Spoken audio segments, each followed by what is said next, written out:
Wonderful. Thank you very much. How about a roll call? Kathleen? Commissioner Lopez. Here. Commissioner Seifert. Here. Commissioner White O'Neill. Here. Commissioner Hernandez. Here. Chair Dickerson. Here. By the way, I do note that absent Commissioner Maribel Hernandez, which is not the case on our agenda. I will cross that out. That's right. If the commissioners have had a chance to look over the minutes for the August 16th meeting, if anybody has any comments on them or needs to make any changes, they should do so. Otherwise, we need a motion for approval of the minutes. I move that we approve the minutes of August 16th. Second. All those in favor? Aye. Opposed? Motion carries. Public comment period. Each member of the audience may address the commission on any subject within the commission's business. Each member of the audience and each subject is limited to discussion of 3 minutes or is otherwise directed by the chair. This is for items that are not already on the agenda. Does anyone want to discuss anything not on the agenda? It's a great big world. There's a lot of stuff to talk about. All right, we'll assume not. So we will go on to the consent calendar. The consent calendar is approved with one motion. These items are read only on request of commission members. Should anyone, including members of the public, wish to discuss or disapprove any item, it must be dropped from the blanket motion and considered as a separate item. There's a single item on it. Does anybody wish to modify or talk about it? Okay, then in that case, we will need a motion. I move that we approve the consent calendar. Cuevas Warehouse conditional use permit of 1020 West Chapel Street. I'll second that. All those in favor? Aye. Aye. Aye. Opposed? Motion carries. Item number 2, Estrada Produce Plan Development Permit located at 1932 North Prescott Lane. And can we hear from staff? Thanks again, Mr. Chairman and Planning Commissioners. Again, this is a plan development permit for Estrada Produce to allow about a 9,600 square foot produce distribution facility on a 1.5 acre property in the PDCM Plan Development Commercial Manufacturing Zoning District. Again, the project was continued from August 16th of this year. At that hearing, staff did note that the project met the development standards of the CM zone and the City Council Ordinance 91-5, and staff recommended approval. During the Planning Commission discussion or deliberations, there were several questions raised that were best answered by the applicant. So the project again was continued to get the applicant here. So he could field questions pertaining to the project. So staff did contact Mr. Gilbert Estrada, who's here, and as well as architect, Mr. Gil Palacios. So they're available to answer any questions. So with that, staff again recommended approval of the project and would defer to the applicant if you wish that they speak. All right. Is there any questions for staff at this time? No. Why don't we hear from the applicant if we could? Mr. Palacio. State your name and your address, please. Gil Palacios, 2353 South Broadway, and I'm the representative for the applicant, Estrada Produce. We think it's a good project. It's been before you a few times and available for any questions you might have. All right. I think there were questions. We'll start off with Mr. Seifert. Yeah, thank you, Mr. Palacios. The only question that I had is it's billed as a boutique distributorship, but yet it has 9 major semi-truck docks. So just explain the operations, please. The boutique distributor portion of it is they pick up small lots of produce, 1 to 5 pallets from all different producers from all over the valley. So they might pick up, 1 or 2 pallets from an organic grower in Lompoc and then pick up a few more pallets from a different grower in a different location. So they have trucks that are retrieving or picking up product, comes to the facility, and they have other trucks that it's then packaged for its delivery routes. So it doesn't really stay in the facility much. It goes into another truck, staged, and then put in its order of where it would be delivered to. So the 9 bays are for both the trucks coming in and the trucks coming out. So it's not like one truck offloads a whole bunch of stuff. It's constantly moving. And there's a couple of bays for future expansion as the business should grow. Do you know what time the hours are of this kind of operation?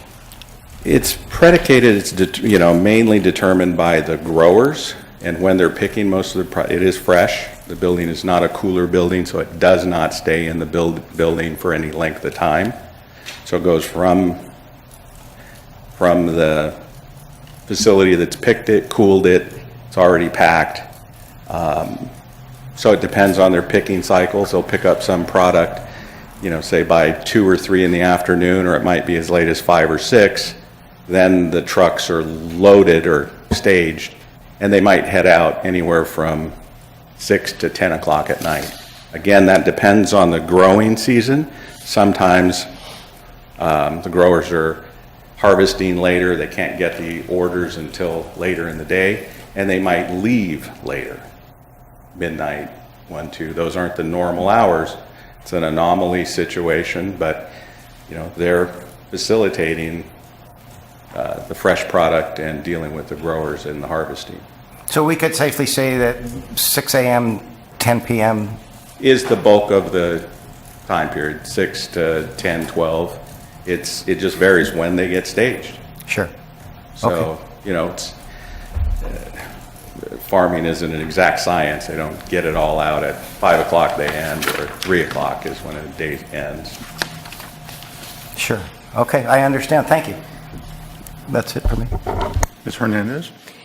And you said that you didn't know how many trucks are coming and going because it varies based on the agriculture, is that correct? They have 9 bays, and so a certain number of trucks are coming in and a certain number of trucks are going out.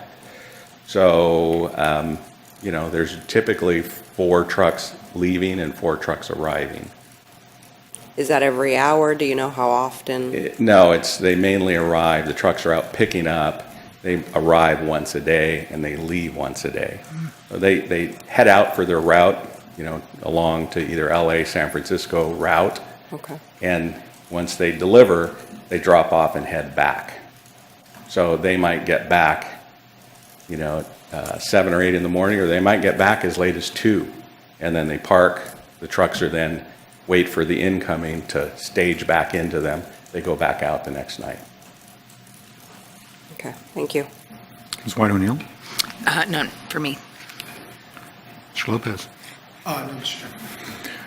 All right, I have a few questions. So it seemed like there was a little bit of fudge there going on with Mr. Seifert saying you said, 6 to 10 sounds good, or 12, but, that puts it from when people are awake to when people are asleep. And so I'm wondering, if we were to take this business and say because of the hotels that are around it, that we wanted it to shut down by 10, would that be satisfactory for this business to be able to go into that space? That would be limiting to the growing cycles and the time when the harvest has come off and the fresh nature of the product. So that could be a hardship for them. Does that mean you would not be willing to accept that? That's correct. Okay, no. And it might go to 1 o'clock, because, isn't that? Again, that would be an anomaly situation. Yeah. It's not the norm.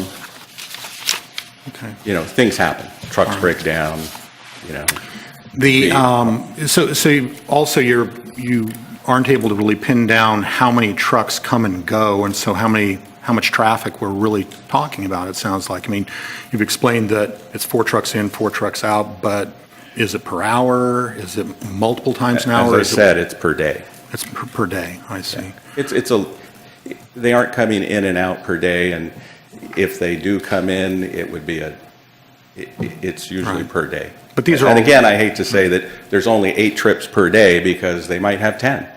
Things happen in business and you have to deal with them. They are a distribution business. And it sounded like, when this project was first brought before us a number of years ago, The discussion was, and the reason the word boutique was able to be utilized is because these were small runs, and the emphasis was that it was on local people that the produce was going to, i.e., there you go with the small trucks. There's no mention of that now on your part. It's Los Angeles, San Francisco, it's 18-wheelers, it's a trucking, it's a trucking business, isn't it? In their business plan, it's a planned growth to do more local distribution in smaller type vehicles. They don't currently have that because they don't currently have the facility. The facility is necessary for that to happen. But what we would be approving really is not the business plan of the future, but the current activities of the business now, I right? think you would be approving both. Okay, It is part of the business. It wouldn't be limited to only just the one Okay. that I mentioned earlier. It's a distribution facility that encompasses all of those things. Okay. And hopefully, there's more of those things coming down in the future. okay. Can you tell me about the entity Estrada Trucking? I mean, is that a separate entity from Estrada Packing? It is a separate entity. It's their current name. I forget. It's Watamo Trucking is their current name. And will that at any time, that business entity, will that be housed in this new building as well as Estrada Packing? I believe it's going to transition. So it will? Yes. It's going to transition into its new form. Okay. So we'll have a packing facility and a trucking facility there in that building? Maybe it's under one name at that point, maybe it's two, but ultimately it's a secondary entity to what we originally were talking about and the application's been put under. Excuse me, Mr. Chair. Yes, sir. Just to clarify, it's not a packing facility, it's a distribution facility. Okay. Is there any Thank packing you. that would occur? There is no packing. Okay, Just to be Thank you clear. very Just to much. be clear. Yeah. There is none. right. Okay, but it will be two entities unless somehow the two entities or absorb one another. At this stage, they're two separate entities. As you go through any business growth and there's a progression, you don't want to drop one, and so you have to merge the two and they have to grow. You don't want to drop a client base because they've forgotten how to get a hold of you and the name doesn't, you have to transition those over time. Can you tell me about the Estrada Trucking? I mean, what does it do?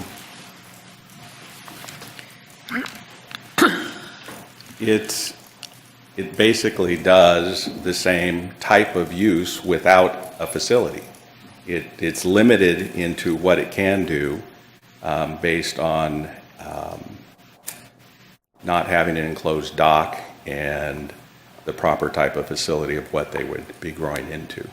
They So own? they pick up produce Yeah. and they distribute it Okay. in a smaller dock location. The one just across the river? Correct. And I believe you've gone to see them at their Multiple facility. times? You bet.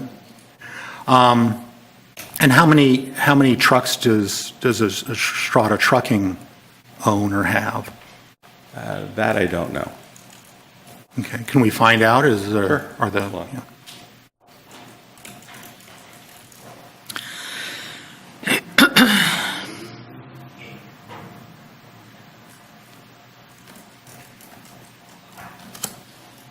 Well, it happens to be currently 8. Okay. Okay, I think that's it for my questions. I just had a Ms. question. White O'Neill? So if there's no packing, what exactly is the staging building? What goes on in there? What is that for? As the product comes in from the trucks in pallet form, so they're going to have a whole truckload of things or product that this pickup person picked up, and it's going to be a variety of different products. They would take it out, set it down, and then they have to, as in any trucking facility, they stage. The last thing out goes in first, and so they have to take those orders and put them in sequential order into the outgoing truck of how they would be delivered. So it's simply taken out of one truck, set down, put into one of the other trucks. Okay. And then I'm no expert on trucking, but, so I know, do they drop their trailer then at wherever they're going to be, or do they come home empty, or are they coming home loaded with something else from LA and San Francisco? Typically, they're coming home empty. Okay. Okay.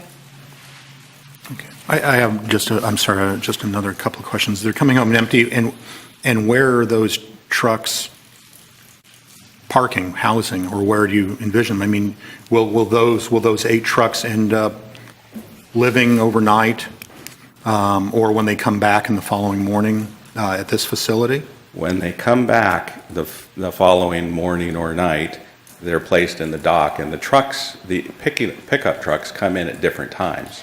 So they're starting to load those as much as they can so they are there to be staged. Okay. All right, thank you. Any further questions? No? Thank you very much. Let's see. Written communications, public comment. I hear none. We've just talked to the applicant, so we can bring it back to the commission. So, questions or comments by commission members? Mr. Seifert? I don't have any issues with this project. I think that the building is a nice design. I think it's a good look from the street and also from the highway. It sounds like it's a very reasonable operation. We're talking about bringing stuff in once and taking it out once. And yeah, there's going to be trucks coming back that need to be loaded, but it doesn't sound, with the 9 loading docks, it looked a lot more like a big commercial operation to me. But if that's what's going on, I think it's great that the applicant has got to the point where he can expand, and this is his dream, and he's got a place to do it. So I don't think I have an issue with this. Commissioner Hernandez? Well, the fact that it's 8 trucks who leave daily and come back, I don't have a problem with the project. I do have a problem with the hours, that they may be too busy at 1 or 2 in the morning for the hotel area that they are in. However, it seems like that's rare. It seems like it doesn't happen a whole lot. And if it does start happening, I'm sure we'll hear about it.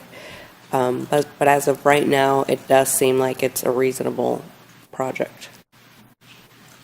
Ms. White O'Neill? Well, I don't really have any concerns above what I've already stated in earlier comments, that our job here tonight is to approve the use of this area. It's up to us to decide if this is an appropriate project for our gateway facility, which being one of the first things you see when you come into Santa Maria, a trucking operation wouldn't be my first choice, but the project on its face seems reasonable and is nicely designed, and if the traffic studies show that it can that cul-de-sac can accommodate that much in and out of 18-wheelers, then I guess we'll move forward with the project. Mr. Lopez? Thank you, Mr. Chairman. Yeah, I had a little bit of concern once we were talking about the hours, the number of trips, the daily trips. I understand putting a limit on a business that's trying to grow is, I don't want to be that guy. I think it'll be a nice design. It doesn't sound like there'll be all that much traffic at, past 12 or 1. I'm okay with the project. For my comments on it, I don't think it's an acceptable project because of its use. I don't think that for our gateway that we should have this type of business there, and I think that opens the door to anywhere along the 101 corridor. Now I realize that each individual additional business would have to come before us, but it makes it very difficult to to say no to those other businesses. What in essence we're giving is we're giving them a competitive advantage. I'm sure there will be other trucking businesses that will look at this and say, geez, if I can be closer to 101, why wouldn't I? So I think it becomes a slippery slope.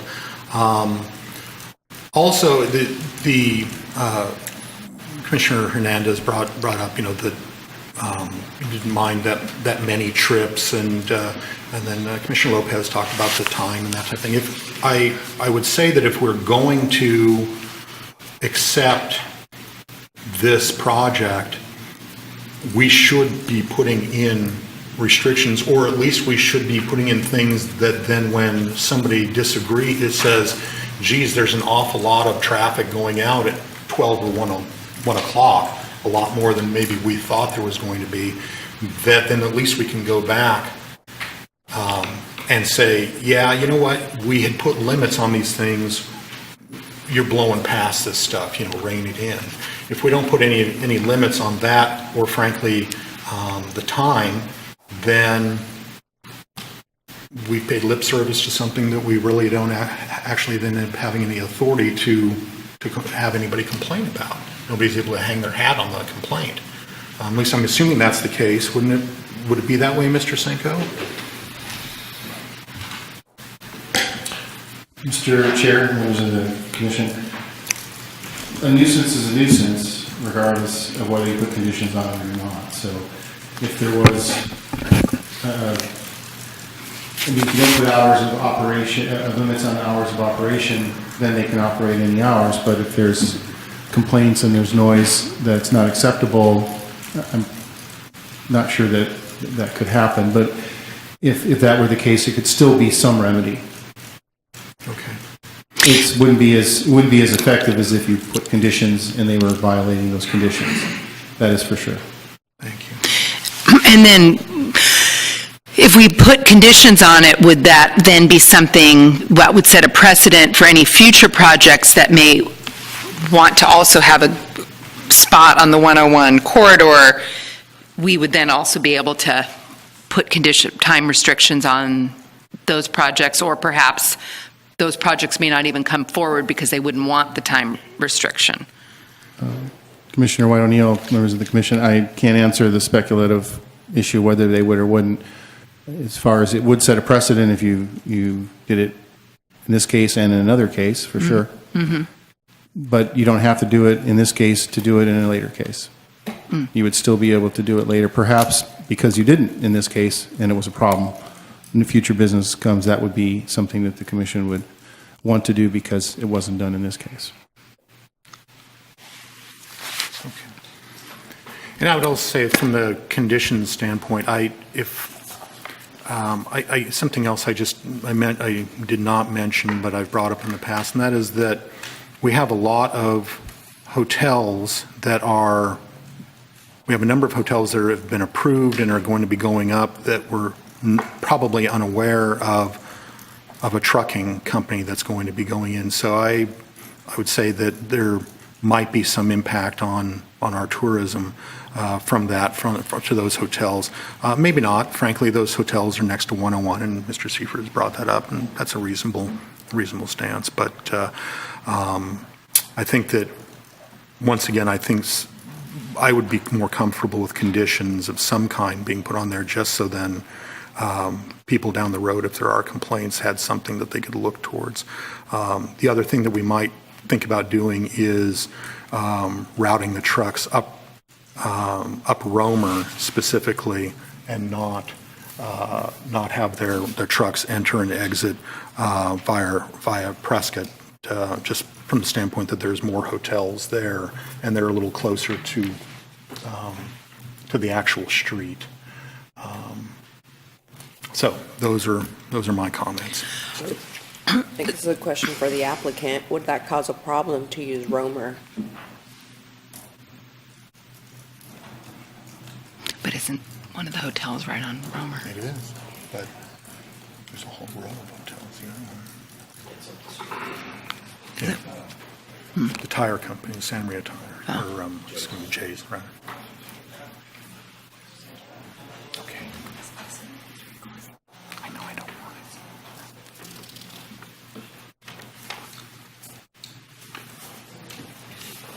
it. Commissioners, other than passing through one additional stoplight and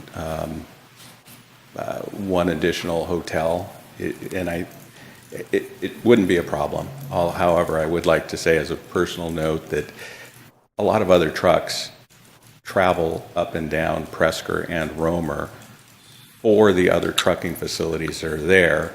And I've recently traveled through that area, just keeping an eye on the area of this project. And I've noted that a lot of the truckers seem to maybe are customers of the hotels. There seem to be a lot of trucks parked there at night. So either way, I don't think it's an issue, and the Estradas don't have an issue with coming down Romer. I personally don't think it's that necessary, but if the commission feels so inclined. And in fairness, I think Santa Maria Tire, once it goes up, they don't have that condition on them themselves, and they're going to be dealing with large tires, so maybe it doesn't make a difference. But I think that operates more in a conventional Nine to Yeah, five you're right. delivery time. You're right. Just pie in the sky, if we're talking conditions, I wouldn't want to put any limits on the hours of operation. I agree with you, the business has to operate when their customers need them. But given that you said that it would be an anomaly to be past midnight, would that be like one truck, two trucks, or could it be all 8 trucks needing to be in and out at 1 in the morning? No, excuse me. More the anomaly is either the trucks weren't staged in time and they're leaving later than that, or the truck's getting back earlier than expected, much earlier. So, and either of those are anomalies that would be, it wouldn't be all 8, and it couldn't be all 8, because the 4 are coming in during the daytime hours. So it's the 4 that are leaving and coming back, and they're coming back at different hours. So the anomalies would be a one truck kind of situation. Mm-hmm. But I'd hate for a driver that's might have had a horrendous day and he's coming back and, oh, I didn't hit 10 o'clock, I can't go back, I have to go someplace else, and causing another hardship when he just needs to come back and get home. Right. Right. What if, from the commission standpoint, I mean, I get the sense, obviously, that people don't really want to constrain people on their times, but I'm going to throw this out there anyway. If we put an 11 o'clock time period on them, nobody's probably going to call to complain about 1 or 2 times if they blow past that. It's if it becomes a consistent pattern. And so if we put it at 11 o'clock at night and then figure that if it once in a while the anomaly kicks in, probably nobody's going to complain about that. But it gives people the opportunity to complain if it turns out to be, 4, 5, 6 times every week.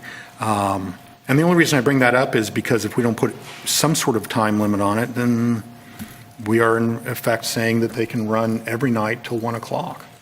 Or all night. Yeah, I mean, Yeah. is that would that be the case, Bill? I mean, yeah? Thank you, Mr. Chair. The only thought is, how do we determine that it's their trucks? And it might be a little difficult to implement that. If that's what the commission wishes, we could share. The coming and going within that particular building, though, right? Just incidentally, as a thought with some other uses, obviously there's the building and there's the use. We have no idea when the building might get built, but sometimes we put a 1-year review, meaning maybe 1 year from the time the operation starts, we look at it and bring it back to the commission to see if there's any problems. We use that often when there's a use that's potentially problematic. No? I have a question for Mr. Cinco. If we do put a time limit, that's say 11, midnight, whatever, and isn't that a violation if they do it once or they do it 10 times? Legally? Yes. But there's the spirit of the law and the letter of the law, as you're well aware of. And with respect to enforcement, I understand where Chair Dickerson was going. Once in a while isn't going to rise, isn't going to get our attention. It would probably be a complaint, practically speaking, it would be a complaint based, and then we'd have to verify it. It would have to rise to a level where it would be, something could be caught. So it would have to be pretty regular, pretty blatant to even get to the level where it could, as a practical matter, be enforced. However, to answer your question correctly, yes, one violation is the same as 100 as far as the letter of the law is concerned. I would just add, in following up what Mr. Scott said, if there is an issue, if we do start getting complaints, staff could bring this to the Planning Commission for a reconsideration, revocation type hearing to consider imposing additional conditions that's in the code currently. And we're actually looking at amendments to Title 35 that would provide more detailed procedures for that. They're already there, they're in skeletal form. We would like to flesh those out a little more. So that would be one option. If there's a problem, we could bring it back and impose conditions to, as I said, abate a nuisance activity. And that can happen without us asking for a one-year review no matter Correct. what. We can just wait for the issue to come to us. Correct. Yeah, Or okay. you could do it in combination, as Mr. Scott suggested, you could do a one-year review to determine if there's been any issues, to see if there's any, we could do that without imposing the condition as well. Although, I'm not sure how we've done that in the past, Bill. If we would just schedule it for a review, and it would be part of the record, but it wouldn't be part of the conditions or anything. Mr. Seifert? Thank you. Mr. Cinco, if, let's say we put a condition that Romer Way was the only way that they could utilize, and the truck was coming in inbound, and they had to cross the Broadway. There's no light there. So we're basically telling them that they have to go through an uncontrolled intersection. Are we putting ourselves at any liability in a situation like that? I mean, if we're instructing their driver that, they have the option right now of using a lighted intersection or a non-lighted intersection. I'm always concerned when we have trucks crossing traffic. Is that an issue for the city, or is this just something, is it just normal driving and they're up on their own? Well, anyone can sue anybody for anything. So yes, it could create a legal argument where somebody could try, but I don't see how it could really be effective, because even if we make the drivers do something that's harder, potentially more dangerous, as long as they exercise care, there shouldn't be a problem. So that the liability, if they mess up and are negligent, that should not come back on us in that situation. That's my opinion. Of course, I'm not a judge. I could be wrong, but that would be my initial opinion on that. And we have a system in place in the city. If somebody calls in with complaints, there's trucks driving by my hotels all the time, we have the ability to take care of that type of a complaint, regardless of whether there's a condition or not a condition. Well,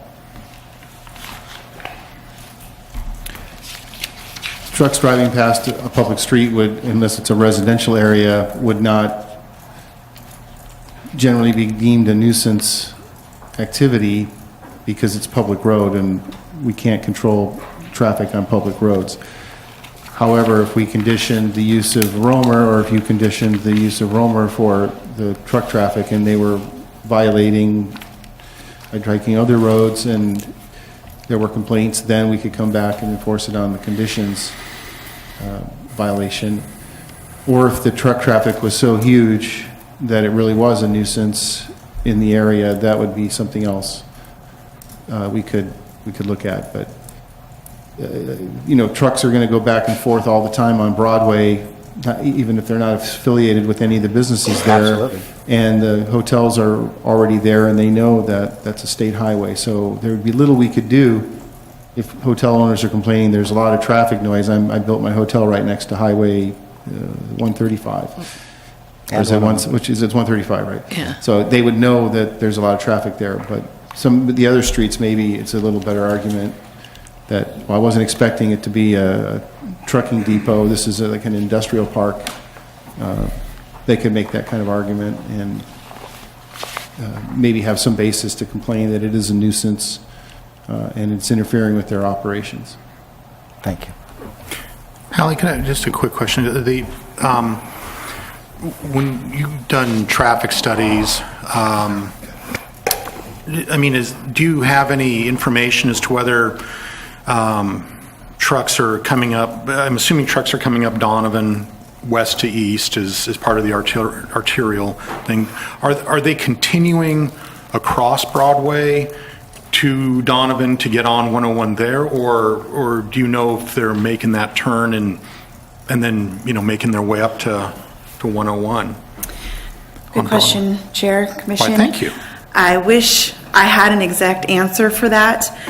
It's honestly, it's a pretty even split. A lot of time it has to do with the time of day and which way they think that they can go the fastest. We actually don't have truck routes within the city of Santa Maria. We have public roads and public highways, as Phil had previously stated. The one thing I can say is, looking at it as a person as a traffic engineer, putting a restriction on where a vehicle can travel and a vehicle cannot travel is not necessarily a benefit, because they want to find the path of least resistance, and they'll find that naturally. Looking at the circulation around the area, it's very similar. You are passing by multiple hotels. Those hotels all do front onto 135 and are adjacent to 101. So trying to put a restriction on and trying to enforce that restriction would be a very difficult thing to be able to pursue. We would have to tag the trucks somehow. We'd have to put up video cameras. We'd have to, because it's not happening during normal business hours through our concern. And I honestly don't know the distribution, but between Donovan and here, but I do know that both of them are heavily used by the semi trucks in the area. Okay. So, Hallie, it says in the downtown specific plan that there was some talk about making a specific truck route to get the trucks out of downtown. I've brought this issue up many times about the trucks routing. Has the city had made any steps into making a truck route, or have we done anything to try to look at the flow of traffic in the city at this time? Not at this time. We are working on that. One of the things that we have to work in coordination with, as you said, is Highway 135. That's Caltrans. We really don't have any jurisdiction over that or Main Street up until Nicholson. So for the city to try and put a prohibition or a reroute through would require additional coordination with Caltrans. So that's one of the items that's on our to-do list, but it is not going to be a quick solution. Thank you. Okay, we'll take comments from commissioners, and then if somebody wants to put a motion for it. I'd just like to say, if we, listening to what Hallie has had to say, and Philip, I don't think putting the condition about whether they use Romer or Presker is probably advisable. Mr. Seifert made a very good point about the stoplight, and I think you're right about the safety issue of making that turn onto Presker. Kind of bummer for those hotels there, but that's the way it is. I really, it's not that I don't like the project. It's not that I don't like the business. I like the business well enough, and I wish they would come to Santa Maria. I just wish they had not chosen to go this specific place. So that's the thing that I tug a war with. But if we could put a 11 o'clock time on their business, I would support it. And if we can't put that condition on there, and once again, that's just for future, in case things go awry. If we don't put the 11 o'clock on, then I personally could not support it. So that's my stance. Mr. Lopez, any comments? Thank you, Mr. Chairman. I'd hate to put a restriction on it. I was just thinking, how do you enforce it other than somebody calling the code enforcement multiple times and having the code enforcement officer, I guess, observe it? I don't know. I don't know how you would enforce a time issue or a time condition. I don't know. I think it's a good project. I hope that there would only be a couple of those anomalies, but I think it'd just be really tough to enforce the time conditions. Chair. Commissioner Kelly, yes. Sorry if I just want to chime in. So as somebody that's lived in hotels for the first 2 months of my career here, I've stayed in the Holiday Inn, the Fairfield, and Candlewood, and I'll just say that the hotels are pretty well insulated. If you don't open your windows, you probably can't hear a peep. With that said, I would say that what contributes to noise is more so the speed of the vehicle, more so than the actual vehicle itself. So if we want to reduce, just generally speaking, traffic noise, we work on reducing speed. A truck traveling at 20 miles per hour, probably negligible. So just my input. Thank you very much. Commissioner White O'Neill.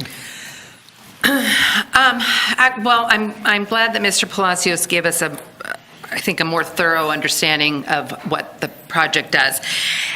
And in reading the Ordinance 91.5, which is what we're really talking about here, is this, a couple of years ago, the Planning Commission decided that a small wholesale vegetable warehouse and distribution company would be consistent with that use. This doesn't sound like a small project. I mean, this sounds like a much bigger business with plans to grow. So I actually think now that I've heard more about it and what its daily operations are and what its plans are, I don't think it is consistent with what the vision of Ordinance 91.5 was for this area. So I think I'm going to vote no on this only because I don't think it's consistent with what the Northerly Gateway businesses are supposed to be in that area. Because it's not a small boutique. I mean, I guess we can debate what the word boutique means, but 8 trucks with more trucks coming isn't a small production facility, in my opinion. Thank you. Commissioner Hernandez. I think placing restrictions at this moment would be too speculative. In the project description, it is described as operating as a small boutique where no processing, packing, or long-term cold storage of merchandise would occur. So I do believe that it is still a, boutique small boutique operation. I think that a 1-year review is appropriate to address the issues that have come up, because obviously we're bringing them up because they may exist or do exist at this time, but we don't know. Enforcement is an issue.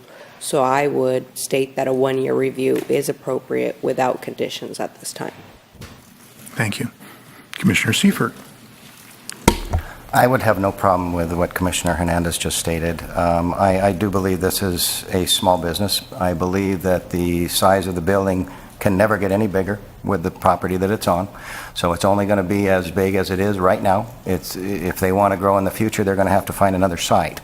So I think we are seeing the end result of what they're building and what they're going to do. There's absolutely no room to expand.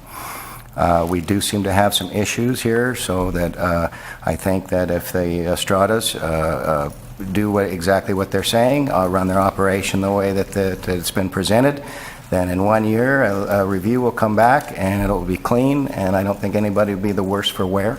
So I really don't have an issue with that, and I still support the project. Thank you very much.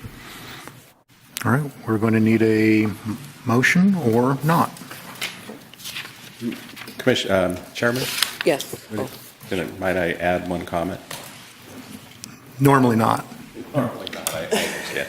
Thank you for the leeway. And frankly, don't oversell Don't push it. Don't oversell it. If you can count to 5, you know where it's going. I understand. For future industrial sites, this is an industrial site and an industrial use.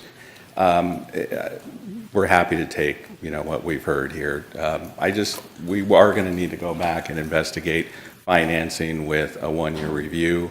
How do you obtain financing for a facility that in 1 year you may not be able to use? So,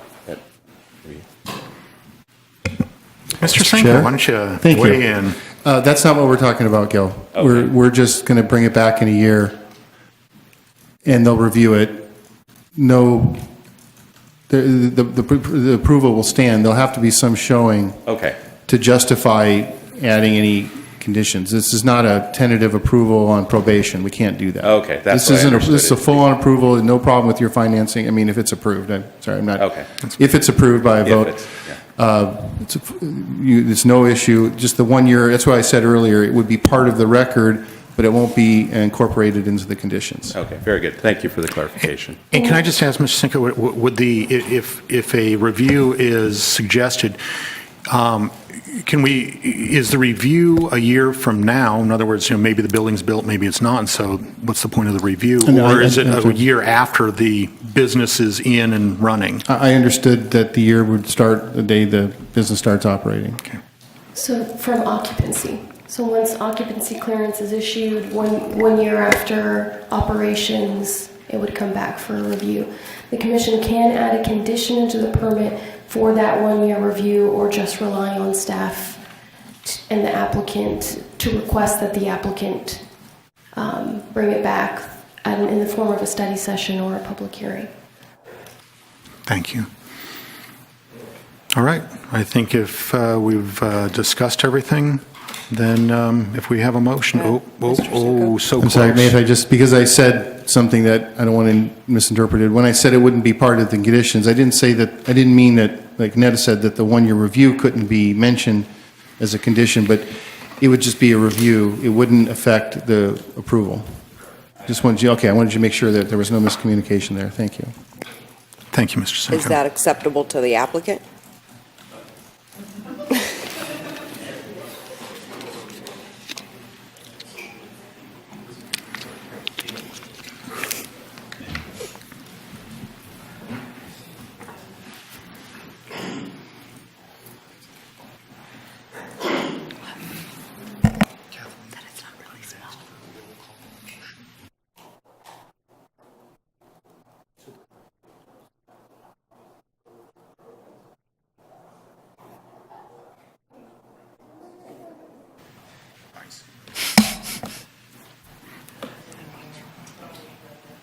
That's creepy. And sort of hot.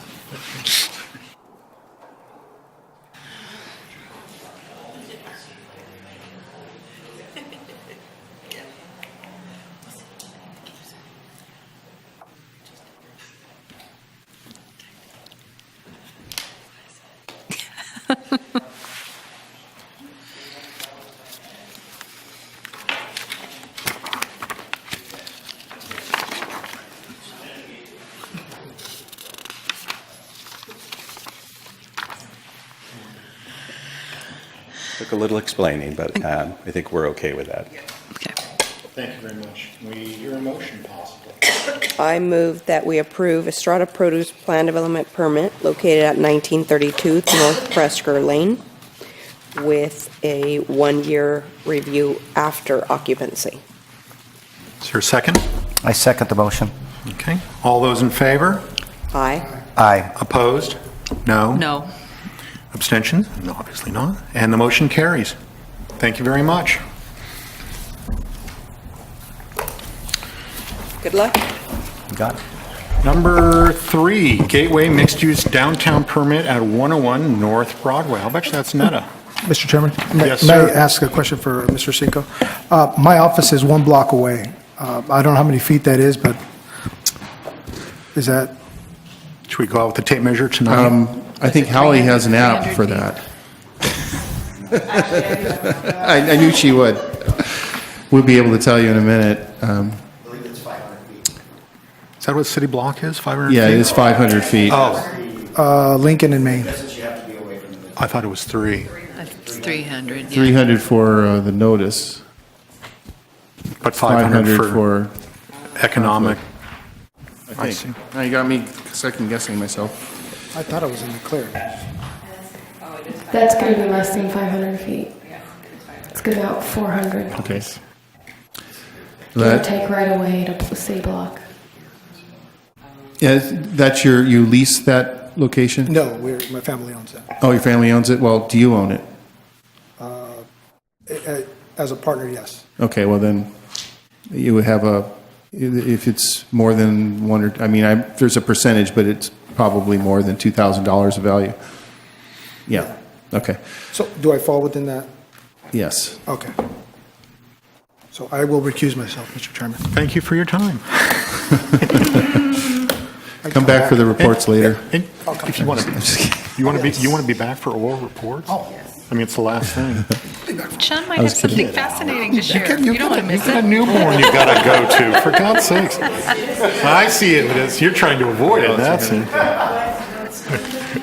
I didn't, he said, Commissioner Lopez is going to Man, let's hear from you. Costco. he didn't mention it to me, so. Okay. Yeah, he's going to Costco. He's going to Free Costco. pizza. That's how he wanted to break out for Costco.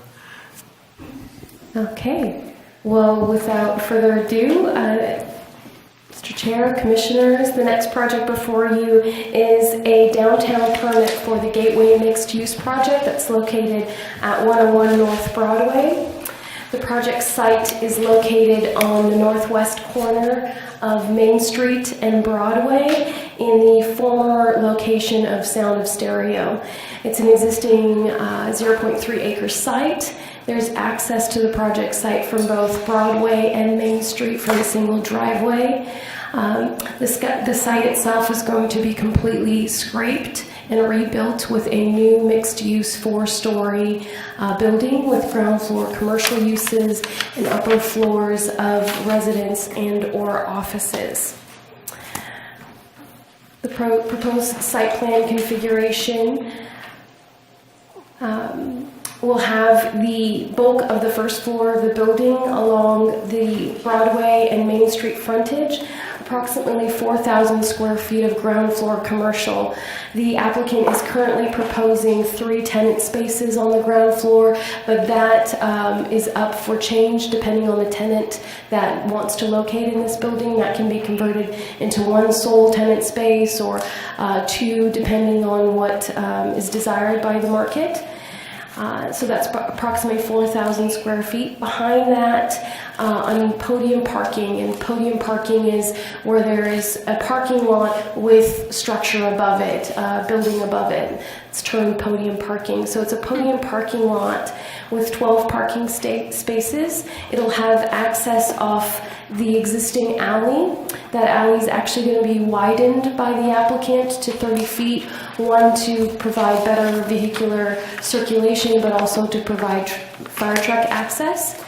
And that circulation will go through the alley and then out or in through Main Street. So those existing access points will remain. Moving on to the second floor is currently proposed as residential units. 11 units are proposed there. However, the applicant has maintained flexibility should the market demand for more office in the downtown area, that this could be converted into office use for potential downtown offices. So there is the flexibility in the permit for this to go to office use, which would then translate to ground floor commercial, second floor office, and then third and fourth floor residential units.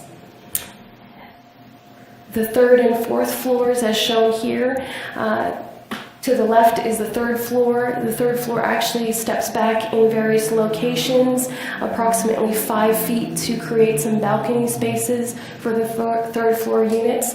There are 11 units that are proposed on the third floor as well.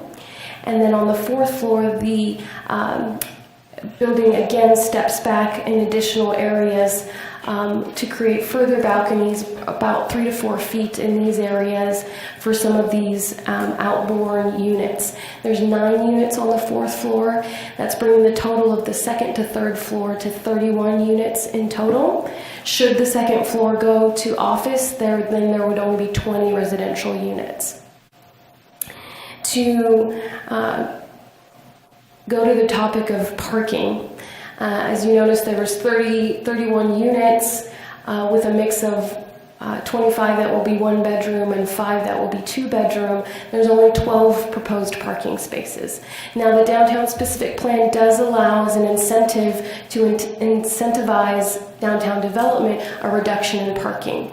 When a project site is within 700 feet of public parking, city-owned or city-operated parking structures or parking lots, that commercial uses may be reduced to a requirement of 0 parking spaces. So commercial uses do not have to provide parking on site at all. For residential units, based on the size of the units and the amount of units, there is a formula for how many parking spaces are required. This project, as proposed, would require 38 parking spaces on site, and they are only providing 12. That's only approximately 30% of their parking requirement. However, staff does believe, despite the significant reduction in parking, that there will be sufficient parking near the project site to accommodate its needs. Here's the project site, and within less than 500 feet of the project, there is public parking here on Chapel and Lincoln. This is a city-owned and operated parking lot. There is public parking diagonally across Main Street at the Town Center East parking structure that has approximately 3,000 parking spaces in it and would provide the opportunity for covered parking for the units. And then across the street at Main Street in Town Center West, there are 2 public parking lots directly adjacent to the project site. These are all less than 500 feet from the site.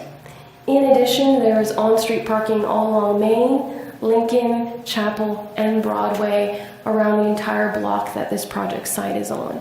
With all of that in consideration, staff does believe that there is adequate parking surrounding the site to meet the parking demand of the project. Also, there is a desire and an expectation for downtown projects. You know, the type of residents or users of this site are going to become accustomed to the idea of living in a downtown environment. And typical downtown environments don't necessarily have on-street or parking right in front of their location. They usually rely on public parking facilities or on-street parking to meet their parking requirements, such as in downtown San Luis Obispo or downtown Santa Barbara. Somebody who lived in the downtown environment there would park in a public structure and walk to their residence or walk to the business that they're going to patron at, versus expect to go right in front of it or to the site itself and park. We believe that this project is going to be similar in expectation of its users, and then as the downtown builds more and more of these type of buildings and becomes a traditional downtown environment, that this will be a common practice for patrons and residents of the downtown area, that they will get used to parking in a structure or parking lot and walking to their places of residence or where they're going to patron at. Moving on to the discussion of architecture, here's an elevation of the proposed building. It's 4 stories in height. This elevation is on Broadway, facing the project site towards the alley. So this plane is the alley elevation, and this plane is the Broadway elevation. The pointer's not working, so we don't know which side. Oh, Thank God you said this whole time, I thought you were having a stroke, didn't you? This whole time, I thought you were following me. I apologize for that. This side is the alley elevation. So if you're driving on Broadway, this is what the alley elevation looks like, and this is what the Broadway elevation looks like, facing the project site. And then to turn the corner, this is what the Main Street elevation looks like. Broadway is on this side, and this is the elevation that will be adjoining the next door 1-story building. As you can see, the architecture is a Spanish mission style architecture. They're proposing smooth plaster on the whole building. The stairwells and the lower portions of the building will have brick veneer to accent the architecture. The upper floors will be stepping back with balconies and railings. The roof lines will be trimmed out with corbel details, and the balconies along the towers and the elevations will have Juliet-style balconies that are wrought iron detail for decorative purposes. These will not be usable by the residents, but are just for decorative purposes. However, the balconies that do step back will be usable space and will be balconies for their residents. There's lintels over the windows and trim pieces to add additional architectural detail and enhancements. The ground floor has arched window details on both sides and tower features at the corners to add dominance and to add architectural interest on the main intersection. The ground floor of the corner of Main and Broadway has this pass-through feature that allows people to walk through while still providing a architectural feature on the corner.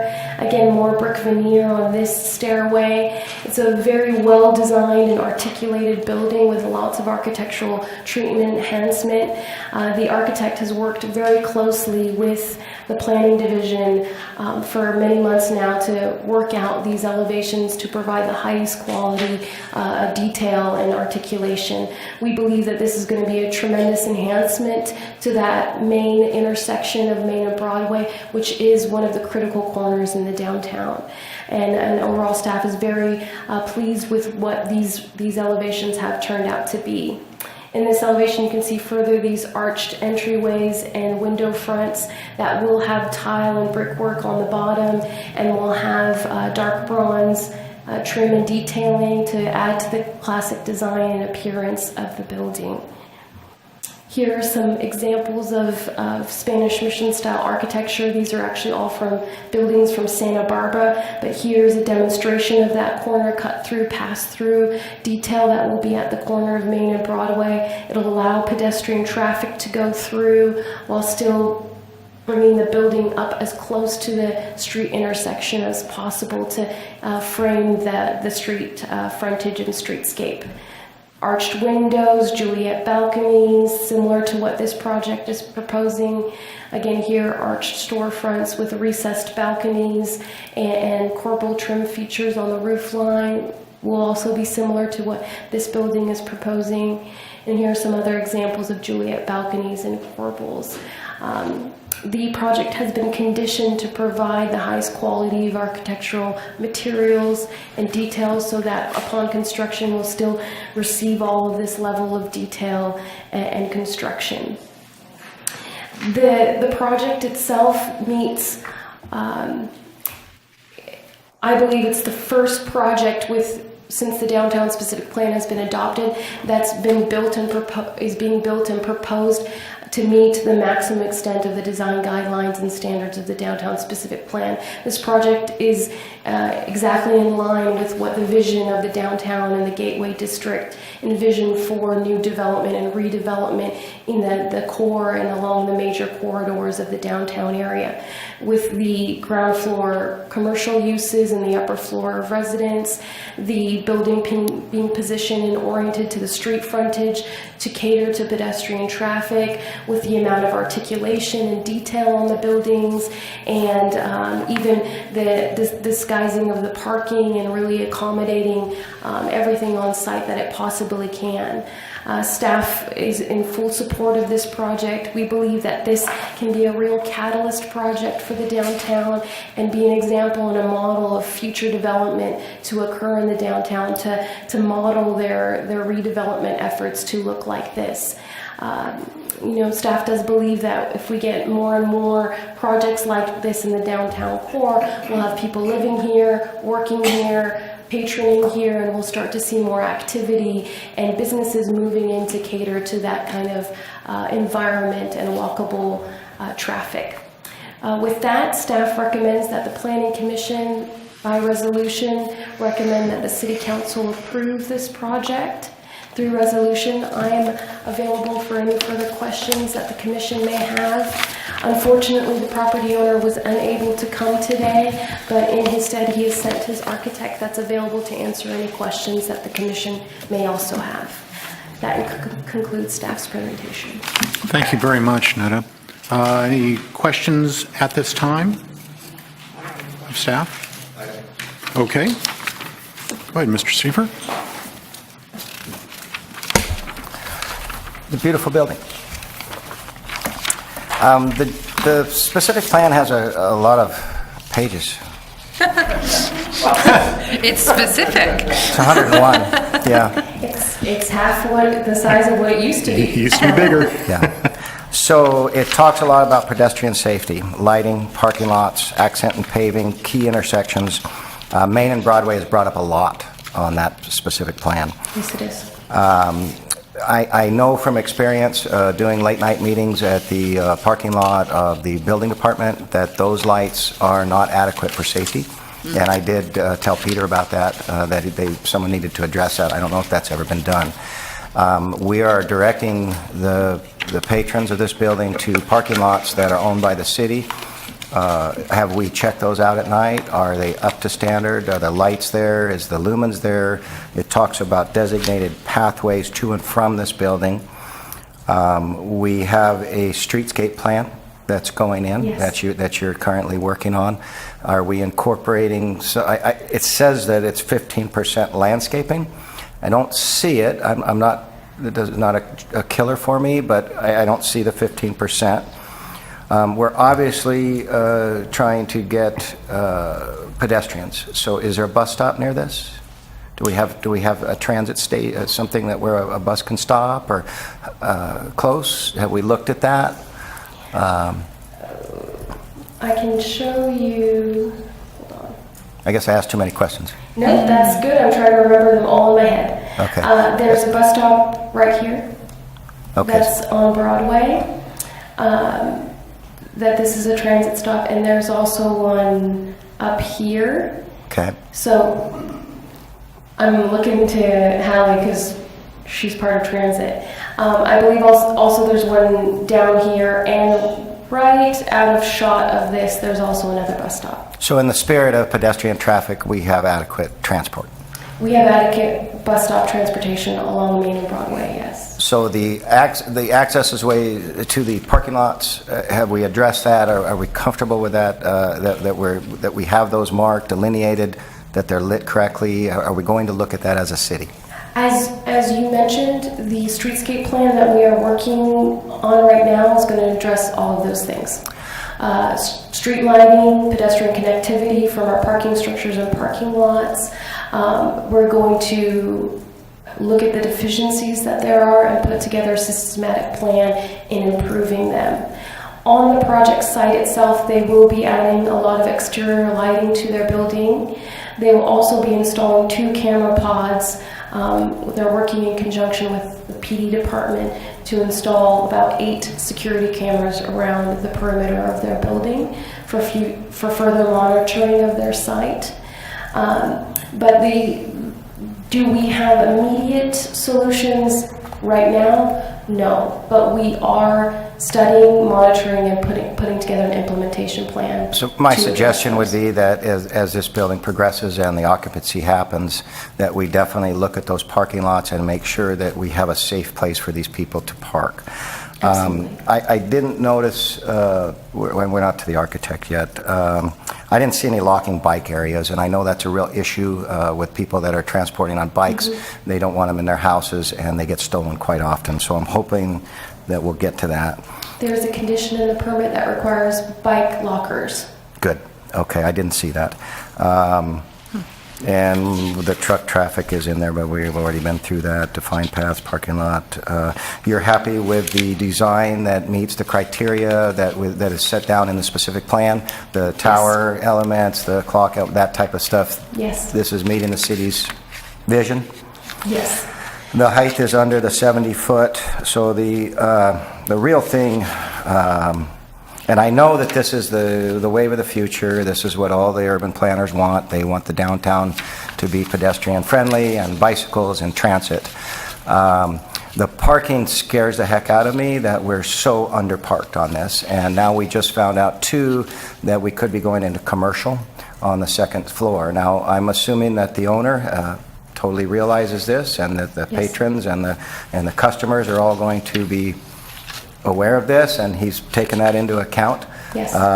But just for me, I'm a car guy, and I know I'm a dinosaur. But it's true. I mean, that's the wave of the future, is get rid of the cars, it seems like. So that's really, I think it's a wonderful project as far as the looks. The one wall's a little blank, but I think that faces another building. So that's the most of my questions for staff. I just want to make sure that as we go into the specific plan, and as we get these kind of projects, that the places that we're sending people are safe, and they're adequately lit, and they have because it's in the specific plan that we are going to improve those walkways and the crosswalks, and there's talks of medians and lots of things to slow down traffic. So as long as the city is on that path, and that we're looking that way, I may be able to overlook the parking. And just to answer your question about the plainness of this facade, building code, when a building is within certain proximity to another building, they have to minimize their area of openings. That is that's right next to another building, Yes, right? it is. Yes, that's fine. Next to a one-story building. And because of that, they had to reduce all of their detailing and window openings on this side to meet building code requirements. Sure, firewall and that type of stuff. Okay, thank you.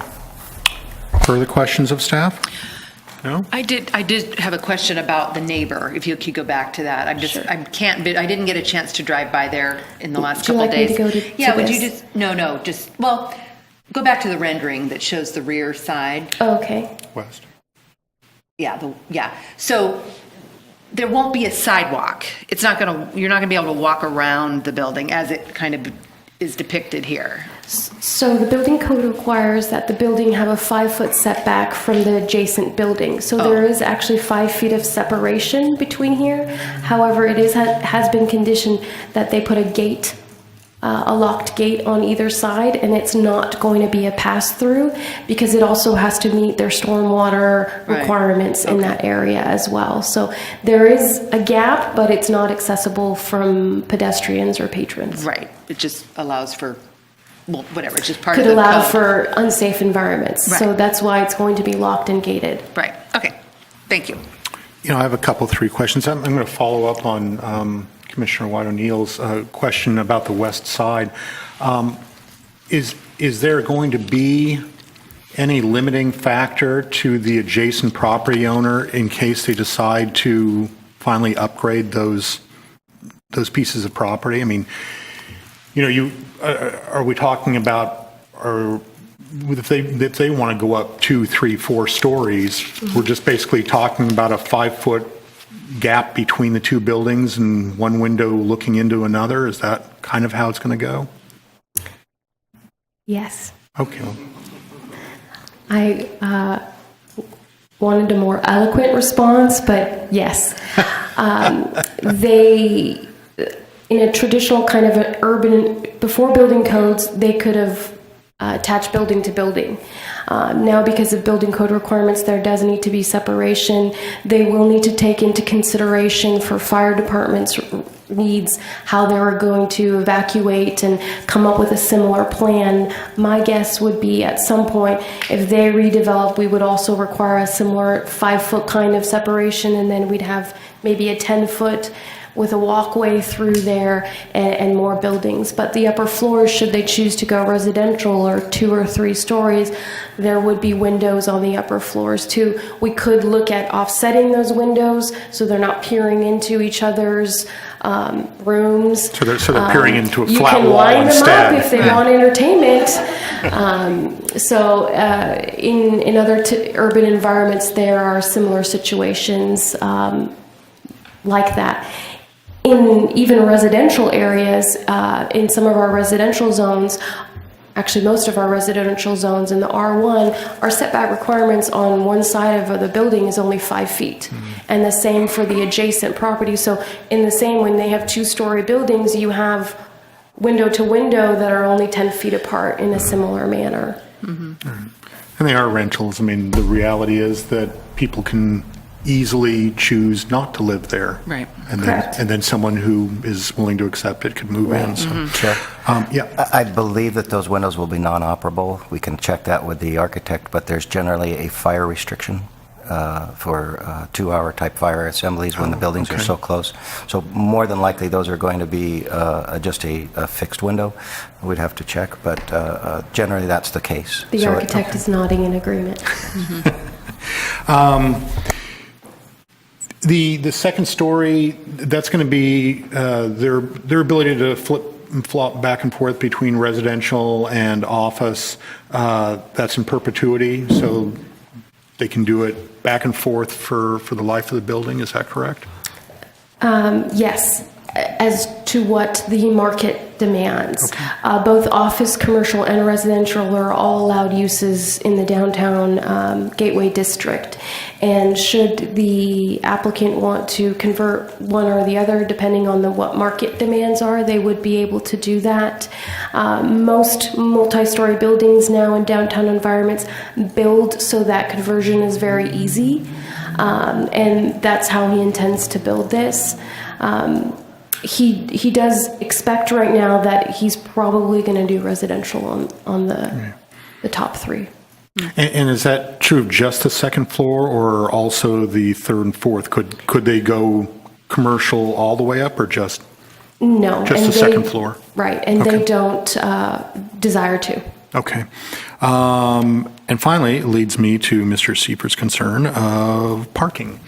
I'm also nervous about the parking for the things that Mr. Siefert brought up, but also for the impact to businesses around them.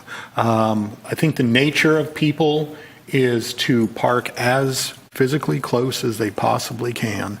And so, nighttime, assuming that they're residential units, nighttime you're going to impact the businesses most likely on Broadway, the Chinese restaurant and some of the others.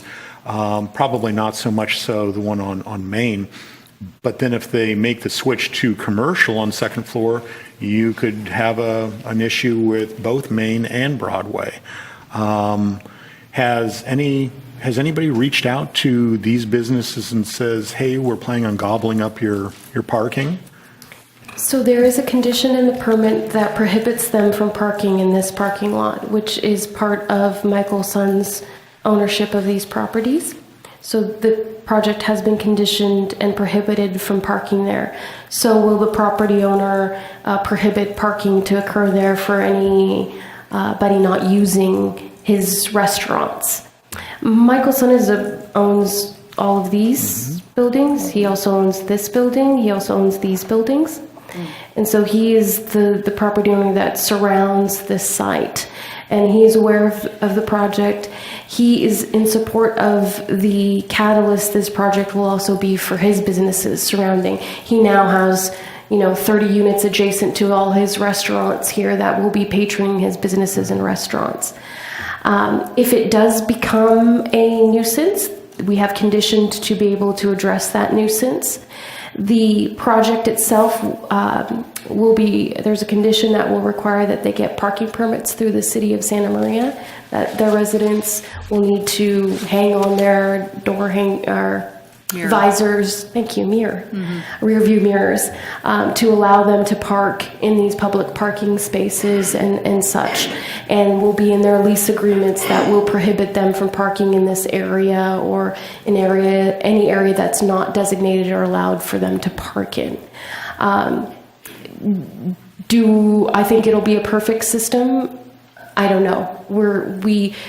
We'll have to monitor and see how it goes, but we have set up enough parameters through the permit to be able to monitor that system and make sure that it's working. Are you able to monitor, you mentioned Michael Son's property and then of course the public parking areas. What you didn't mention was Main and Broadway, the parking spots that are along Main and Broadway. So do you have the same ways of kind of monitoring those to see if residents are basically using up all the space so nobody can park in front of retail stores? Main and Broadway are public streets, and they are Caltrans public streets. And so they are up for any member of the public to park in. We do not have the ability to restrict parking on those streets for any one given tenant or other, or customer or other. And so those will be at a first come, first served basis for anybody. Even me, if I wanted to go park there. So in day essence, and- if we approve a project that has limited parking and we're putting quite a few additional people in, it may very well impact the retail stores on either side. Now, the counter argument is that now you have additional people to be buying things at these retail stores. But as far as parking in front of those, it more than likely is going to have an effect on their parking in front of their own businesses. There may be some. The nature of residential and commercial uses is that typically they have opposite hours. Usually residential uses more nighttime parking when people come home and are home at night and through the night sleeping when business hours are closed, and then they get up and go to work and leave, where then the commercial tenants come in and their patrons come and use. So there typically is a flip-flop of usage of parking when you mix the two. But that's no longer true of mixed use. If you're creating a mixed use project, you have use all the time. Your residents have use in the evening, and your commercial has use during the day. You've used up all the time slots because there is no empty slot. So Chair, if I may chime in a lot of downtowns, commercial streets are either metered or there may be some time restrictions, maximum 1 hour, 2 hours. I don't know, perhaps Hallie can inform me, I don't know what our ability is to impose time or hour restrictions on Broadway. Chair and Commission, we can work with Caltrans if we feel that that's one of the directions we want to go. I do believe north of Chapel Street that there is a 30-minute parking limit on certain sections to help with the turnover. And if we have concerns about parking during the day, there are, 1 hour limited time parking, 2 hour limited time parking, that sort of thing. We would have to see if the businesses surrounding it were interested in that respect. And there are options for that, and we can limit it from, 1 hour parking from 8 a.m. to 5 p.m., that sort of thing. We would have to, it's only as good as our ability to enforce it. Right. So that's the other thing I will add along with that. So it will require that the surrounding businesses work with us to be vigilant on how far we want to enforce that and what they think that their limitations are. But Caltrans has worked with us in the past as far as putting limited time parking within their right-of-way, as long as we operate and maintain and enforce. Like the previous project, the Estrada project, maybe what we do is we have staff look at this a year after occupancy and ask the other businesses, is this impacting? If it is, then we might suggest putting these 1 hour restrictions. If not, maybe we don't have to. And as former traffic engineer for the city, if there are issues arising around this, we can bring limited time parking requests to the traffic committee. It meets once a month. So if the businesses are, noticing within 5, 6, 7 months of occupancy and have a concern, they can bring it to the city of Santa Maria through the traffic engineering department and request that we start doing community outreach and coordination and work with Caltrans, and we can determine, what the cause actually is. We can do parking inventory studies and such, and hopefully we're going to be, victims of our own success in this respect. And so it's one of those things where we don't necessarily have to wait for a 1 year review. It can be brought to the engineering division at any time. And we're Good, not thank you. limited to a 1 year review. So because it is public right of ways, 5 years from now, it starts being issued through the downtown, we can address it at any time. So we can probably then pretty much leave it up to the complaint side of things. If retailers start complaining, then we'll deal with it. Otherwise, we probably don't need to look at it They until are, then. when it comes to affecting their business, they are very adamant about contacting us. Oh, good. Okay. I know from experience. Further questions for staff? No? All right, then how about we hear from the architect? You've been quite patient there, sir. If you can state your name and address for the record, we'd appreciate it. Sure. Alex Cuevas, 28524 Constellation Road, Valencia, California. Good evening, and thank you, Neda, for that presentation. I don't think I need to add anything. I mean, I think she sold the project by herself. I'm here to answer any question. I'm sorry my client couldn't attend today. He has some family issues. He was, like Neda said, we've been working with everyone, staff, police department, fire engineering, and planning especially to come up with a beautiful architecture. Any questions, I'm here to answer. Questions? Ms. White O'Neill, go ahead. I just had one question about the coveted 12 spots of actual parking. Do you know what the plan is going to be? Will they be for sale or, for rent? Are they going to all be for commercial tenants? Will residents get a chance to buy them should they need them? Hunger Games? Yeah, I mean, do you... Residents, no. They will be for the commercial portion of the development. So there'll be no overnight parking That is in correct. That is correct. those 12 That spots? is Okay. correct. Oh, wow. Have you had this type of project before where there's no parking for residents? Personally, no, but I have friends that other architects that they have. I mean, I live in Valencia. My office, I used to work for somebody else in downtown LA, and that's the way it is. There is no parking. And it's a pedestrian atmosphere. You park like 2-3 blocks away. You go from here to there. You live on the upper floor. It is a trend now that everybody's doing commercial on the bottom, and on the top we're doing residential. I'm doing 2 other projects, apartments. Actually, I'm going to be doing the construction documents very soon in downtown LA, and parking is also very, very limited. There's no commercial in this particular building, but there's no parking. The owner cannot afford to put first or second floor or underground parking and have the rent that he's going to get in that particular case. Mm-hmm. Well, and I do know that.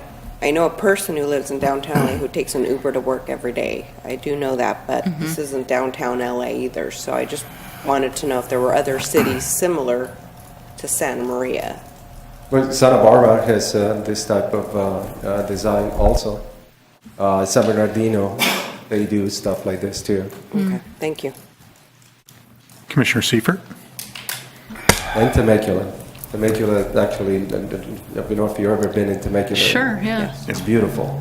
And they have the whole downtown just like this. I'm not really for the architect. Neda, whatever happened with the landscaping? I mean, I'm sorry, I didn't address that. I'm just looking at 2 trees going, yeah, I mean, we're streetscape, we're downtown, we're trying to make it beautiful. Come on. What do we got going on? We got something better than that? So for a project that's on a critical corner like Main and Broadway, the reason why we worked with the applicant and actually recommended that they fully build out the site without landscape is in that site, it's more significant to have the form of the building up along the street frontages than it is to have the landscape, because the form of the building and the presence of the building along the streetscape is going to help with traffic calming, with creation of a sense of place and destination, and really framing that intersection. Had it been a larger site or somewhere else along the street frontage, we might have required more landscape, but felt that for the size restrictions and limitations of the site and its position and location, that they wouldn't need to do any on-site landscape, but rather let the streetscape be the area where the landscape is. So they are doing street trees along Broadway and Main Street, so when a pedestrian walks, there will be street trees there. And then with the streetscape plan, we will then look at further enhancing the sidewalk with maybe landscape planters or other forms of landscaping that the pedestrian is going going to experience that landscape right along the building frontage versus setting the building back and creating landscape and pushing those forms further back. Because the specific plan shows lots of examples of how to do the streetscape. So that's It's going to be studied through the streetscape plan, and especially for Main and Broadway, we will be exploring a variety of things like adding bulb outs to those corners and then maybe landscaping those, adding raised landscape planters and maybe doing seat walls with landscaping, a variety of opportunities here to further enhance that streetscape.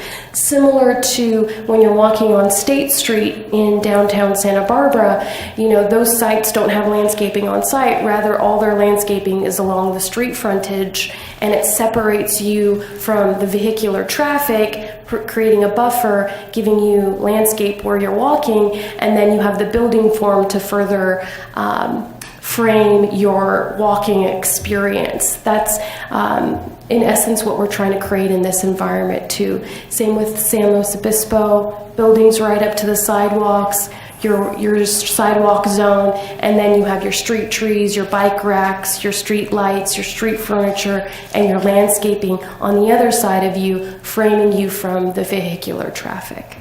And how, I should know this, I didn't look, but do you happen to know how far we are from the curb to the building? How much space we have there? Right, is it like a 5-foot sidewalk? Or we have a No, 10-foot outside? it's much larger than that, actually. I think it's an 8-footer. 8 foot? I think so. I have the, actually, Yeah, the Broadway one is wider, and then Maine's a little bit smaller, but there's significant enough area to actually add a 10-foot planter for these street trees and still provide enough sidewalk in that area. And then through the streetscape plan, we can... I'm sorry, 10. 10. 10 foot? We Okay. can explore, bulb outs or further enhancements along this area. Well, if you have 10 foot, you have space to do that, actually. So, yes, that's viable. Okay. I hope I answered your question. You did, thank you. Well, what I'm hearing is that the city knowingly reduced the 15% that's in the specific plan because of the design of the building. Yes, So it's a choice. because of the design of the building and its location. Okay. Thank you. Okay. Any further questions? No. Thank you very much. you. Appreciate it. I did have just one question popped into my mind right now. What about signage?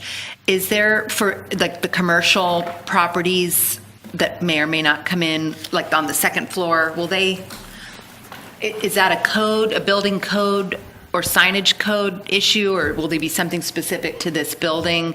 And is there going to be any sort of marquee or kind of monument sign for the building itself? I can answer.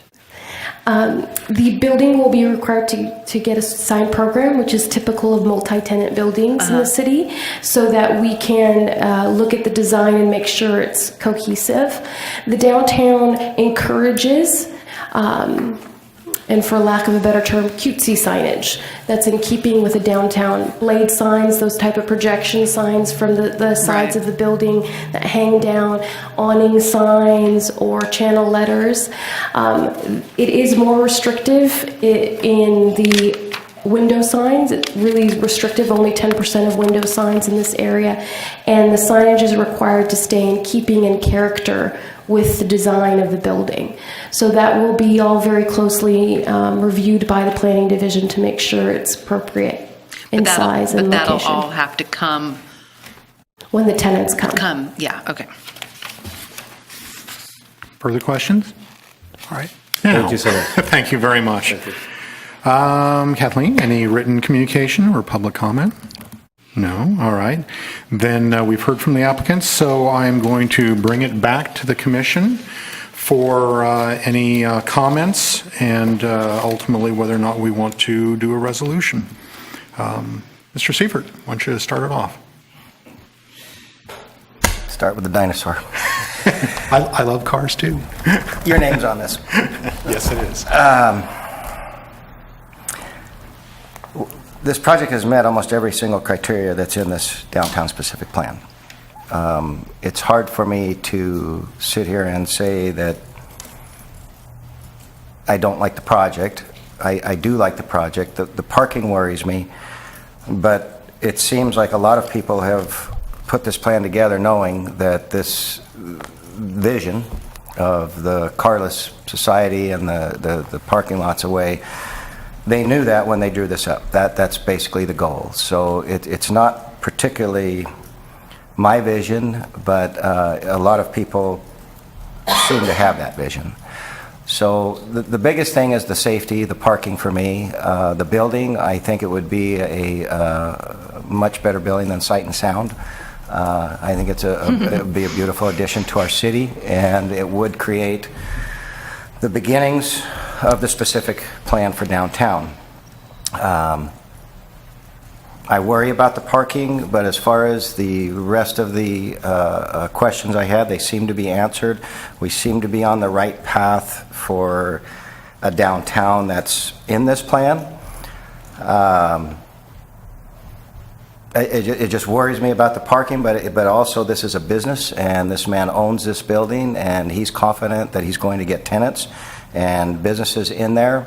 So who am I to tell him that the parking is going to be an issue? So I do have the concerns of Chair Dickerson about the other businesses, but that is basically the intent of this specific plan, is to get everybody down there, have them walking, have them riding bicycles, public transportation. So I do like the project. I don't like the parking, I like the project. Commissioner Hernandez. I like the project. I like the building, the architecture. The balconies are very nice. It'd be nice, when we have the parades. Sure, we're going to have yeah. a nice view. It is a choice for the people that do end up being residents here, whether they like their car people or not. It seems that the way of the future is to have no cars and, like I said, have Ubers and, those types of things. So for that reason, I don't have a problem. I think it's a good project, and it is definitely a choice by the people that want to live there. Commissioner White O'Neill. Yeah, I echo all of that. I think it's a gorgeous building. I'm excited to see, as you're getting off the freeway on Main Street and coming into town, to see that building. It's going to look great. Having lived in LA and other big cities, I never expected to get parking at my apartment, and I certainly didn't get free public parking 2 blocks away. That's going to be a good kind of give and take for Santa Marians who are maybe not so used to not having accessible parking. The fact that it's going to be free, city-provided parking, I think will make that much easier. And yeah, bottom line, if Santa Marians can't live without parking, then you'll know that when you can't rent the building. But it's a beautiful building, and I suspect you'll rent it pretty quickly. Thank you very much. I'm in agreement with everything, both positive and slightly negative that was said. I agree. I'm a little worried about the parking issues and this and that, and I am of the same Mesozoic time period as Mr. Seifert. So I just want to say that I think it's a beautiful building. I really do. I think that there are details on this building that make it much nicer than a lot of things that we've seen have come before us. I understand the vision of where the downtown, where we want the downtown to go, and I think this meets all those goals, and it's a fabulous first step towards a new downtown. I would also like to say this: it is my understanding that the applicant and the architect were really great to work for and work with. You addressed concerns by staff, and by and large, you listened to those concerns and you modified your building, and you've got a superior project because of that. And I think it just goes to show what can happen if you end up taking a positive approach of interaction with staff rather than a negative one. You end up with a better project for our community. With that, we are going to need a resolution, and it will be resolution number 2737. Does anyone care to push that forward? 36 was taken up with the consent calendar item. Oh, Oh, see? that's why you're the commissioner. There you go. Or the chair, I mean. I'm the chair. I know that. I know how to count. I recommend that the Planning Commission by Resolution 2737, that the recommend City Council approval of downtown permit DT 2017-0033, Gateway Mixed Use Downtown Permit at 101 North Broadway. I second it. All right, can we get a roll call, please? Commissioner Hernandez, Yes. Commissioner White O'Neill, Yes? Commissioner Seifert, Yes. Chair Dickerson. Absolutely. Thank you very much, sir. Good luck with the project. Let's see. Maybe we want to see whether Commissioner Lopez is He's probably here sleeping. still there, wandering out around somewhere, He left. or not. He scampered. That's right. Number 4, oral reports from Planning Commission and staff. John, it'll be a doozy. So I think that public hearing was, I hope 20 years from now, you'll look back and remember, the recommendation that you provided. I mean, this moves to the city council, but I mean, this was very different for us. And so I would say 20 years down the line, I hope when downtown becomes successful and the center of the city is revitalized, we can think back to this night and think back to the approval that you've provided. Talking about parking, I would say if this was a larger site, we would have asked for more parking. But because it was a small site and it was on a primary corner, and there was still the desire for the storefronts, we did what we could. But that's not to say that we don't believe in parking. I think in every successful downtown, you'll find that they ultimately move towards a parking management plan for the entire area. And as downtown becomes more successful, I can envision there being some type of parking management program for the area. So, this is the first. So, because we wanted the first to come in, there were some concessions, but certainly we will. That's something that we will continue to monitor and pay attention to as the area evolves. And this is an evolution. If we wanted lots of parking and convenient parking, we already have it. There's Follows across the street.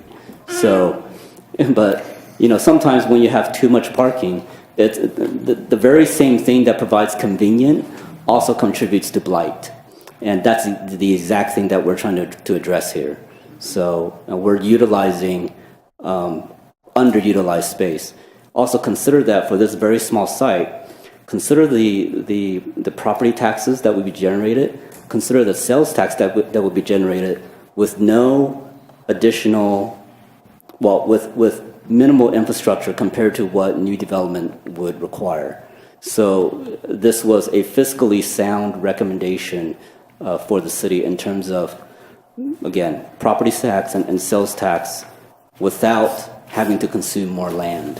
And if you do that times 50, times 100, the downtown will be far more, it would generate far more revenue to the city than even your big box shopping centers on a value per acre basis.